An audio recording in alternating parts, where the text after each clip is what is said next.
Hagajing lakai Indian Premier League hapreng ke RCB Persha ke Mumbai Indians. Haba pai shagan ke cing lakai ke RCB kalau khur ke nam job hadin bagalala ban pelim ke Mumbai Indians dekat runs. Bad hagan ke cing lakai ke RCB kalau tin nengkong bad galala ban kamai hadu arspa arpwe runs bad hab sun wicket naki arpe over. Kan ba ke Mumbai Indians galala ban kamai arspa khandai runs bad hab khandai wicket naki arpe over. Badhagan ke jing lekai Virat Kohli ulala ban kamai hadun riu pheu new runs.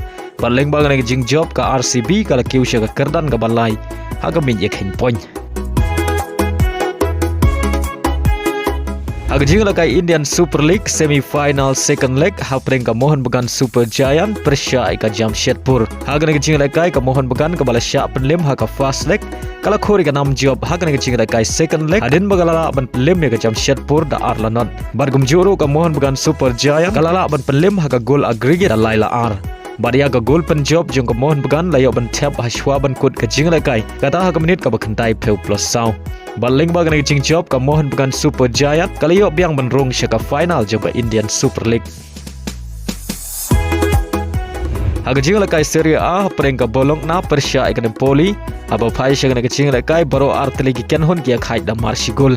Ya ka gol jong ka ne poli layo ban tap ha ka minit ka bakhat phra badia ka gol jong ka bolok na layo ban tap ha ka minit ka ban riu pheu saw. Hagajing lakai Premier League hapreng ka Leicester City Persha ikane Newcastle. Hagan ke jing lakai ka Newcastle kala khor ka nam job hadin bagalala ban pelim suk ya ka Leicester City da Laila not. Bad hagan ke jing lakai Jacob layo ban tap ar gol naga banta ka Newcastle. Baleng bagan ke jing job ka Newcastle kala kiu sha ka Kyrdan ka basan ha ka min ek hen point ha ka bagala penhiar Kyrdan ya ka Manchester City sha ka Kyrdan ka ban riu.